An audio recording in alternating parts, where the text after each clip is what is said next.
Hi viewers, welcome to our channel. Present మనతో పాటు దాము బాలాజీ గారు సీనియర్ జర్నలిస్ట్ ఉన్నారు. వారితో ఒకసారి మాట్లాడు. నమస్కారం సార్. నమస్తే. సార్, ఉత్తరాఖండ్లో ట్రెక్కింగ్కి వెళ్ళిన ఒక ఎంబీఏ స్టూడెంట్ మిస్ అయిపోయింది. ఇప్పుడు ఇది దేశవ్యాప్తంగా కూడా ఈ న్యూస్ వైరల్ అవుతుంది. అంటే 5-6 రోజులు అయినప్పటికీ ఇప్పటికీ ఆమె ఆచూకైతే లభ్యం కాలేదు. అయితే ఇప్పుడు దీనిపైన కొన్ని అనుమానాలు వ్యక్తం అవుతున్నాయి. ఆమె మిస్ అయిందా, లేకుంటే ఆమె ఫ్రెండ్సే ఈమెను చంపేశారా అని చెప్పేసి కూడా అనుమానాలు వ్యక్తం చేస్తున్నారు. అసలు ఏం జరిగింది, మరి పోలీసులు ఏం చెప్తున్నారు సార్? ఈ స్టోరీ చూస్తే ఒక హాలీవుడ్ సినిమా చూసినట్టుంది. అడ్వెంచర్ థ్రిల్లర్ అంటారు. అడ్వెంచర్ థ్రిల్లర్ లాగా నాకు అనిపించింది ఇది. ఎందుకంటే ఒక అమ్మాయి ఎంబీఏ చదువుతున్న అమ్మాయి, ఇద్దరు మేల్ ఫ్రెండ్స్తో పాటు అడ్వెంచర్ ట్రెక్కింగ్కి వెళ్ళడం, అక్కడ మిస్టీరియస్గా అర్ధరాత్రి ఆ అమ్మాయి మిస్ అవ్వడం, వీళ్ళిద్దరూ తర్వాత వచ్చి ఆ అమ్మాయి మిస్ అయిందని చెప్పడం, ఇంట్లో వాళ్ళు పోలీస్ కంప్లైంట్లు ఇవ్వడం, దాని తర్వాత దాదాపు 150 మంది అనేక టీములు హెలికాప్టర్లు పోయి సెర్చ్ చేయడం, ఆ అమ్మాయి ఇప్పటికీ దొరకపోవడం, ఇవన్నీ చూస్తే నాకు ఎగ్జాక్ట్గా హాలీవుడ్ ఇలాంటి సినిమాలు నేను చాలా చూశాను. అలాంటివి గుర్తొస్తుంది. సో ఇప్పటివరకు మనకున్న సమాచారం ఏంటి, అసలు ఈ అమ్మాయి ఎందుకు వెళ్ళింది అక్కడికి, ఆ ఇద్దరు అబ్బాయిలకి ఈ అమ్మాయికి ఉన్న సంబంధం ఏంటి, అర్ధరాత్రి ఎక్కడ మిస్ అయింది, ఆ కొండలు ఎలాంటి కొండలు, ఎలాంటి ప్లేస్ అది, అడ్వెంచర్ ఎక్స్ప్లోరింగ్ ఉత్తరాఖండ్ అనే ఒక ప్రోగ్రామ్ని ఎలా అమలు చేస్తున్నారు, గవర్నమెంట్ వైపు నుంచి ఎలాంటి తప్పులు జరిగాయి, ఇప్పుడు రెస్క్యూ ఆపరేషన్ కావచ్చు, సెర్చ్ అండ్ రెస్క్యూ ఆపరేషన్ అంటారు, ఈ సెర్చ్ అండ్ రెస్క్యూ ఆపరేషన్ ఎలా జరుగుతుంది, ఇప్పటివరకు ఉన్న సమాచారం ఏంటి అనే విషయాలు చూద్దాం. ఇది ఎక్కడ జరిగిందంటే ఉత్తరకాశీ జిల్లాలో హిమాలయాల్లో జరిగింది. అంటే మన గంగోత్రి ఈ ఏరియాలు ఉంటాయి కదా, అక్కడ జరిగిందనమాట. అక్కడ గ్వాయ్ అనే ఒక క్యాంపు మౌంటైన్ ఉంటుంది, దాని దగ్గర ఇది జరిగింది. ఇది ఎప్పుడు జరిగిందంటే మే 29న ముగ్గురు వెళ్ళారు. వాళ్ళు ఈ అమ్మాయి పేరు బబితా పాండే, 23 ఏళ్ళు, ఎంబీఏ చదువుతుంది. వీళ్ళది నైనిటాల్ జిల్లా రామ్నగర్. అట్లాగే వీళ్ళ ఫ్రెండ్స్ ఇద్దరు హర్మాన్ పాల్ సింగ్, ఈ అబ్బాయిది ఉద్దమ్ సింగ్ నగర్ ఉత్తరప్రదేశ్, ఇంకొక అబ్బాయి హర్మాన్ పాల్ సింగ్, హర్మాన్ ప్రీత్ సింగ్ ఇద్దరు. ఈ అబ్బాయిది షాజహాన్పూర్ ఉత్తరప్రదేశ్. ఈ అబ్బాయిలు ఇద్దరిది ఉత్తరప్రదేశ్, ఈ అమ్మాయిదేమో రామ్నగర్ ఉత్తరాఖండ్ నైనిటాల్ దగ్గర. సో అవన్నీ దగ్గరే ఉంటాయి. ఉత్తరప్రదేశ్లో నుంచి ఉత్తరాఖండ్ ఏర్పడింది ఒకప్పుడు. సో వీళ్ళు అడ్వెంచర్ టూరిజంలో భాగంగా ట్రెక్కింగ్ వెళ్దామని అనుకున్నారు. మామూలుగా ట్రెక్కింగ్ వెళ్ళాలంటే ఈ మన పర్యాటక శాఖ దగ్గర అనుమతి తీసుకోవాలి. అలాగే మామూలుగా డీటెయిల్ అనుమతులు తీసుకోవాలి. కానీ వీళ్ళు డీటెయిల్ అనుమతులు తీసుకోవాలి. ఒక పాత ఫిజికల్ సర్టిఫికేట్ ఎప్పుడో ఉన్నింది, అనుమతి పత్రం, దాంట్లో మేనేజ్ చేసి డేట్ వేసి వాడికో డబ్బులు ఇచ్చి ఆ ఏజెన్సీకి వీళ్ళు మేనేజ్ చేసేస్తారనమాట. మేనేజ్ చేసేసి వెళ్ళిపోయారు. సో ప్రో మౌంటైన్ అని ఒక ఏజెన్సీ ఉంది, ఆ ఏజెన్సీతో ట్రావెల్ ఏజెన్సీ వాళ్ళ దగ్గర పర్మిషన్ ఉన్నట్టుగా తీసేసుకొని వీళ్ళు వెళ్ళిపోయి ఈ గ్వాయ్ అనే మౌంటైన్ దగ్గర క్యాంప్ వేసుకున్నారు.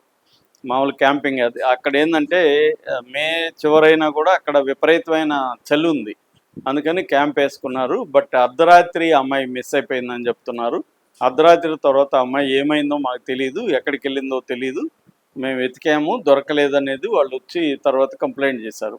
కంప్లైంట్ చేసినాక తల్లిదండ్రులు తెలిసి ఖచ్చితంగా వీళ్ళిద్దరే ఏదో చేసుంటారు. ఎందుకంటే అర్ధరాత్రి అమ్మాయి అంత చెల్లో ఎక్కడికి వెళ్తుంది, మహా ఏమన్నా యూరిన్ పాస్ చేయాలన్నా పక్కకి వెళ్తుంది. సో అక్కడ ఏమి జంతువులు కానీ ఏమి కూడా లేవు, ఈ అమ్మాయిని ఎత్తుకుపోవడానికో ఇంకో దానికో. సో ఏమై ఉంటుంది, వీళ్ళిద్దరే ఏదో చేస్తుంటారు అని కంప్లైంట్ ఇచ్చారు. దాంతో ఉత్తరకాశీ జిల్లా ఇది, ఉత్తరకాశీకి సంబంధించిన కమలేష్ ఉపాధ్యాయ ఆర్డర్స్ మేరకు వీళ్ళ మీద 140(3) BNS అంటే కిడ్నాప్ కేసు పెట్టారనమాట. బిఎన్ఎస్ కింద పెట్టి వీళ్ళిద్దరిని అయితే అరెస్ట్ చేశారు. ఇప్పుడు ఏంటంటే దాదాపు 11 రోజులు అయిపోయింది. 11 రోజులుగా 150 మంది మల్టీ ఏజెన్సీ టీం అంటారు, అంటే state disaster response force, national disaster response force, Indo Tibetan police force, తర్వాత ఫారెస్ట్ డిపార్ట్మెంటు, లోకల్ పోలీసు, ఇలాగా అందరూ బ్యాచ్లు ఏర్పడి అక్కడ వెతుకుతున్నారు. అక్కడ వీళ్ళ క్యాంపుకి దగ్గరలోనే ఒక లేక్ ఉంది, ఆ లేక్ను కూడా మొత్తం గాలించేశారు. అక్కడ ఏంటంటే చుట్టుపక్కల కొండలు, లోయలు, ఇలాగా మొత్తం టెరైన్ అంతా కూడా చాలా గంభీరంగా, అంటే చాలా టఫ్ టెరైన్ అనమాట, డిఫికల్ట్ టెరైన్, వెతకడం కూడా చాలా కష్టం. అందుకని వీళ్ళు ఏంటంటే డ్రోన్స్, స్నైపర్ డాగ్స్ ప్లస్ హెలికాప్టర్లు కూడా తీసుకొని, ఎందుకంటే డ్రోన్స్ కూడా కొంత భాగం వెళ్ళలేకపోతున్నాయి, అందుకని హెలికాప్టర్లు కూడా తీసుకొని సెర్చ్ ఆపరేషన్ అనేది చేస్తున్నారు. కానీ ఇప్పటి వరకు ఎటువంటి అచ్చుకి దొరకలేదు. చాలామంది చెప్పేది ఏమంటే అక్కడ భయంకరమైన టెర్రైన్ ఉంది, నైట్స్ క్యాంపు లేకుండా బయట ఉండే పరిస్థితి లేదు, తీవ్రమైన చలి ఉంటుంది. ఇటువంటి పరిస్థితుల్లో అమ్మాయి ఫుడ్ లేకుండా 11 రోజులు సర్వైవ్ అయ్యే పరిస్థితే లేదు. ఖచ్చితంగా అమ్మాయి చనిపోయి ఉండే అవకాశాలు ఉన్నాయి. అంటే వీళ్ళే చంపేసి ఆమెను ఏమన్నా చేశారా? వీళ్ళకి అమ్మాయికి ఉన్న రిలేషన్షిప్ ఏంటి? ఎందుకంటే ఇద్దరు అబ్బాయిలతో ఒక అమ్మాయి అలాగే అడ్వెంచర్ ట్రిప్ వెళ్ళడమే కొంత అనుమానాస్పదంగా ఉంది.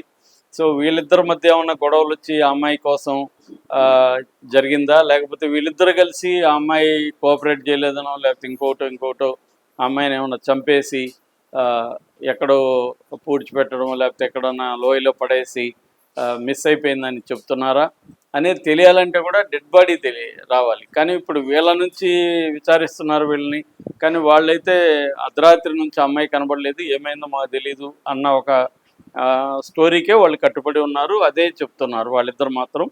సో పోలీసులు ఒక పక్క వాళ్ళిద్దరిని ఎంక్వైరీ చేయడం, తర్వాత అక్కడ సీసీటీవీలు ఆ క్యాంపు వరకు వెళ్ళే దగ్గర ఆ రోడ్లో ఉన్నాయి తప్ప ఆ తర్వాత సీసీటీవీలు లేవు. అంటే ఇక్కడ క్లియర్గా టూరిజం డిపార్ట్మెంట్ తప్పు కనబడుతుంది. ఈ ఏజెన్సీకి కూడా లైసెన్స్ను కూడా రద్దు చేశారు. ఇప్పుడు ప్రో మౌంటైన్ ఏజెన్సీ ఉంది కదా, వీళ్ళకి ఇచ్చిన పర్మిషన్ ఇచ్చి వీళ్ళని పంపించింది, వాళ్ళని రద్దు చేశారు. అట్లాగే సిస్టమ్ ప్రాబ్లం ఉంది అంటారు. ఒక పక్కేమో ఎక్స్ప్లోర్ ఉత్తరాఖండ్ పేరుతో వీళ్ళు ఈ గర్వాల్ కొండలు అంటారు ఆ ఏరియాని, ఆ గర్వాల్ కొండల అడ్వెంచర్ టూరిజాన్ని ప్రోత్సహిస్తున్నారు, కానీ దానికి తగిన సేఫ్టీ ప్రోటోకాల్స్ని వీళ్ళు ఫాలో కావట్లేదు. అంటే రియల్ టైం ట్రాకింగ్ ఉండాలి, జీపీఎస్లు ట్రాకింగ్ ఉండాలి, ఏదన్నా వాళ్ళకి ప్రాబ్లం అయినప్పుడు డిస్ట్రెస్ కాల్ అంటారు, డిస్ట్రెస్ కాల్కి ఎక్విప్మెంట్ ఇవ్వాలి. అట్లాగే ఇప్పుడు ఈఎంఐ దగ్గర కూడా ఏమైనా ఉంటే దాన్ని తెలియజేసే విధంగా ఇచ్చేస్తారు కదా, మంటి గాళ్ళకి వదులుతారు. అట్లాంటివి ఏమీ లేవు వీళ్ళ దగ్గర. అంటే మినిమం జాగ్రత్తలు, సేఫ్టీ ప్రోటోకాల్స్ ఏమీ తీసుకోకుండా ఒక అడ్వెంచర్ ట్రెక్కింగ్ ట్రిప్పులకి వీళ్ళు వెళ్ళడం అనేది ఫస్ట్ ప్రాబ్లం. గవర్నమెంట్ వైపు నుంచి కూడా ప్రాబ్లం ఉన్నాయని చెప్తున్నారు.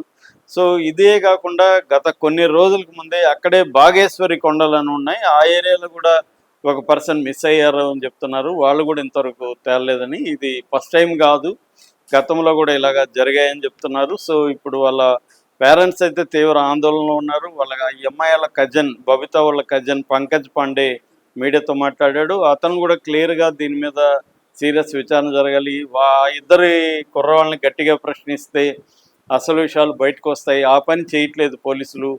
ఆల్రెడీ వాళ్ళ బంధువులు ఇన్ఫ్లుయెన్స్ చేస్తున్నారు, అబ్బాయిల వాళ్ళ బంధువులు వచ్చి మేనేజ్ చేస్తున్నారు. అందువల్ల పోలీసులు గట్టిగా వాళ్ళని విచారించకుండా ఓన్లీ సెర్చ్ ఆపరేషన్ మీద మాత్రం కేంద్రీకరిస్తున్నారు.